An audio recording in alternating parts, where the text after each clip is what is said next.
Hi friends, ഞാനിന്ന് നിങ്ങളുമായിട്ട് share ചെയ്യാൻ പോകുന്നത് എല്ലാ വീട്ടമ്മമാർക്കും വളരെ യൂസ്ഫുള്ളായ നല്ല അടിപൊളി ടിപ്പാണ്. പ്രത്യേകിച്ച് ഈ മഴ സമയത്തുണ്ടാകുന്ന ഈച്ച, കൊതുക്, ഉറുമ്പ്, പല്ലി, പാറ്റ ഇങ്ങനെയൊക്കെയുള്ള ശല്യങ്ങൾ നമുക്ക് എങ്ങനെ ഒഴിവാക്കാം എന്നുള്ള നല്ല കിടിലൻ ടിപ്പുമായിട്ടാണ് വന്നിരിക്കുന്നത്. വീഡിയോ സ്കിപ്പ് ചെയ്യാതെ കാണുക. ചാനൽ സബ്സ്ക്രൈബ് ചെയ്യാതെ കാണുന്നവരുണ്ടെങ്കിൽ പ്ലീസ് ഒന്ന് സബ്സ്ക്രൈബ് ചെയ്ത് സപ്പോർട്ട് ചെയ്യാനും കൂടി മറക്കരുത്. അപ്പം നമുക്ക് ഫസ്റ്റ് ടിപ്പിലോട്ട് തന്നെ കിടക്കാം. അപ്പോൾ ഇതേപോലെ കറുവാപ്പട്ടയൊക്കെ ഉണ്ടല്ലോ, നമ്മൾ മേടിക്കുമ്പോൾ കിട്ടുന്ന കറുവാപ്പട്ടയിൽ നിന്നൊരു കുറച്ച് മാത്രം മതി. നമ്മൾ വീട്ടിലുള്ള സാധനങ്ങൾ വെച്ച് മാത്രം നമുക്ക് ഈച്ച എങ്ങനെ തുരത്താം എന്നുള്ള നല്ല കിടിലൻ ടിപ്പാണ്. അപ്പോൾ ഇതിൽ നിന്ന് കുറച്ച് ഇതേപോലെ ഒന്ന് എടുക്കുക. പിന്നെ ഒരു 3-4 ഗ്രാമ്പൂ കൂടെ എടുക്കുക. ഇതിൻ്റെ അളവ് കൂടിയാലും പ്രശ്നമില്ല. ഇതിപ്പം ഞാൻ സ്വല്പം അതിനകത്തുനിന്ന് കുറച്ച് കറുവാപ്പട്ടയും പിന്നെ ഒരു 3-4 ഗ്രാമ്പും കൂടെ എടുത്തിട്ടുണ്ട്. അപ്പം നമ്മൾ ഇതേപോലെ വെള്ളത്തിനകത്തിട്ട് തിളപ്പിക്കുന്നതിനേക്കാളും ഒന്ന് ജസ്റ്റ് ഒന്ന് ചതച്ചിട്ട് ഇടുകയാണെങ്കിൽ അതിൻ്റെ ആ ഒരു നല്ലൊരു സ്മെല്ല് അതിനകത്ത് പെട്ടെന്ന് തന്നെ കിട്ടും. അപ്പം ഞാൻ കല്ലിനകത്ത് ഒന്ന് ചതച്ചിട്ട് നമുക്കൊരു പാത്രത്തിനകത്ത് 1 ഗ്ലാസ് വെള്ളത്തിലാണ് ഞാനിത് തിളപ്പിച്ചെടുക്കുന്നത്. അപ്പോൾ ഇത് നല്ലൊരു മണമാണ്. പ്രത്യേകിച്ച് ഈച്ചയ്ക്ക് അതിനൊന്നും ഈ ഒരു മണം ഇഷ്ടപ്പെടത്തില്ല. അപ്പോൾ നമ്മുടെ ആ കിച്ചണിലൊക്കെ ഇതൊന്ന് വെച്ച് സ്പ്രേ ചെയ്യുകയാണെങ്കിൽ തന്നെയും ഇതിൻ്റെ ഒരു സ്മെല്ല് നല്ല രീതിയിൽ നിൽക്കും. അപ്പോൾ 1 ഗ്ലാസ് വെള്ളത്തിലാണ് ഞാനൊരു സ്വല്പം കറുവാപ്പട്ടയും അതേപോലെ ഒരു 3-4 ഗ്രാമ്പും ഒന്ന് ചതച്ചിട്ടിടുകയാണ്. അപ്പോൾ അതിൻ്റെ സത്ത് എല്ലാം അതിനകത്ത് നല്ല രീതിയിൽ ഇറങ്ങിക്കിട്ടും. ഇനി നല്ലോണം ഒന്ന് തിളച്ച് അതിൻ്റെ ആ കളറൊക്കെ ഒന്ന് ഇറങ്ങി വരട്ടെ.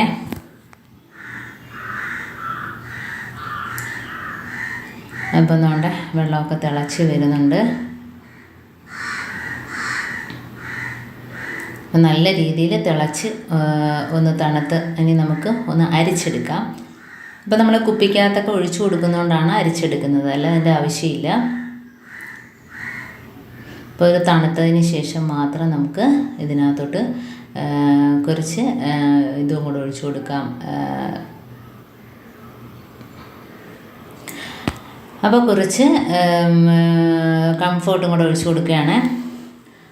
അപ്പോൾ 1 ടീസ്പൂൺ അളവിൽ കംഫോർട്ടും കൂടെ ഒഴിച്ച് കൊടുത്തിട്ടുണ്ട്. അപ്പോൾ നല്ലൊരു മണമാണ് ഇതിനകത്ത് നിൽക്കുന്നത്. പ്രത്യേകിച്ച് ഗ്രാമ്പൂവിൻ്റെയും അതേപോലെ പട്ടയുടെയും പ്രത്യേകിച്ച് നമ്മളിപ്പോൾ ഒഴിച്ചു കൊടുത്ത കംഫോർട്ടിൻ്റെയും കൂടെ മണം ആകെ ഫുള്ളായിട്ട് നിൽക്കുകയാണ്. അപ്പോൾ ഇതിൽ നമുക്ക് പഞ്ഞിയോ അതല്ലെങ്കിൽ ടിഷ്യൂ പേപ്പറോ ഇതേപോലെ ന്യൂസ് പേപ്പറോ എന്താണെങ്കിലും നമുക്കൊന്ന് മുക്കിയിട്ട് നമുക്കിത് വരുന്ന ഭാഗത്തെല്ലാം ഒന്ന് വെച്ച് കൊടുക്കുക.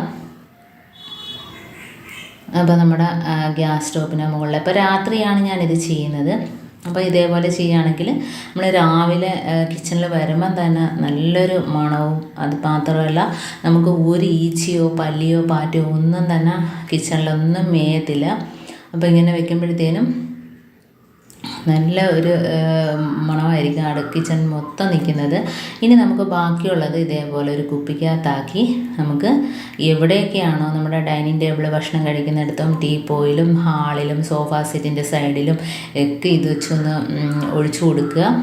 സ്പ്രേ ബോട്ടിലിനേക്കാളും നല്ലത് ഇതുപോലെ ഒരു കുപ്പിയിലാകുമ്പോൾ ഒരുപാടങ്ങ് വീണോളും കണ്ടോ. അപ്പോൾ ഇതേപോലെ നമുക്ക് കിച്ചണിലും കബോർഡും എല്ലായിടത്തും ഇത് ഒഴിച്ചൊന്ന് തുടച്ചെടുക്കാം, ഡൈനിങ് ടേബിളിലും.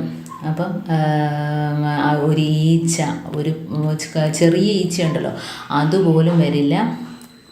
ഇതേപോലെ ക്ലീനാക്കി നമ്മൾ ഇടയ്ക്കൊക്കെ ചെയ്യുകയാണെങ്കിൽ നമ്മുടെ കിച്ചണിലൊന്നും വീട്ടിലൊന്നും ഈച്ചയുടെ ഒരു ശല്യമേ ഉണ്ടാവില്ല. അപ്പോൾ ഇതേപോലെയൊക്കെ ചെയ്യാത്തവരൊന്ന് ചെയ്ത് നോക്കുക.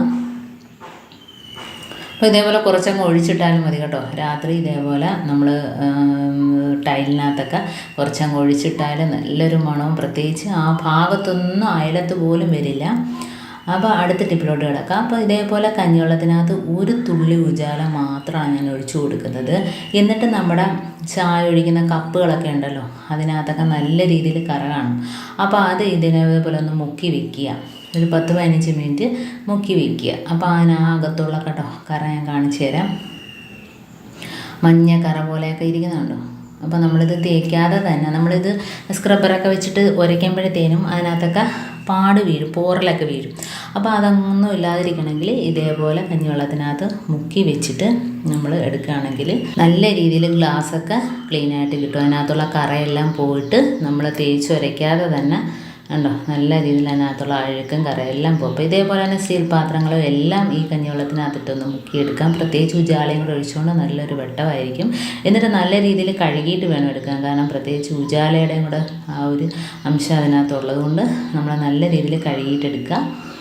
അപ്പോൾ നമുക്ക് തേച്ച് വരയ്ക്കാതെ തന്നെ ഗ്ലാസും കപ്പും അതേപോലെ തന്നെ ഏത് പാത്രങ്ങളാണേലും ഇതേപോലെ തന്നെ ക്ലീൻ ചെയ്തെടുക്കാവുന്നതാണ്. അപ്പോൾ ഇത്രയുള്ള എൻ്റെ ടിപ്പ് നിങ്ങൾക്ക് ഇഷ്ടമാകുകയായിരിക്കും. ഇത് യൂസ്ഫുള്ളായിട്ട് തോന്നിയിട്ടുണ്ടെങ്കിൽ ഒന്ന് ലൈക്ക് ചെയ്യാനും കമൻറ്റ് ചെയ്യാനും സബ്സ്ക്രൈബ് ചെയ്യാനും മറക്കരുത്. ബെല്ലൈക്കൻ എനേബിൾ ചെയ്യാനും മറക്കരുത്. എന്നാൽ മാത്രമേ ഞാനിടുന്ന ഓരോ വീഡിയോസും നിങ്ങളുടെ മുമ്പിൽ നോട്ടിഫിക്കേഷനായി എത്തുകയുള്ളൂ. അപ്പോൾ ഇനിയും നല്ല നല്ല ടിപ്സുകളുമായിട്ട് വീണ്ടും കാണാം. അതുവരേക്കും താങ്ക്സ് ഫോർ വാച്ചിങ്.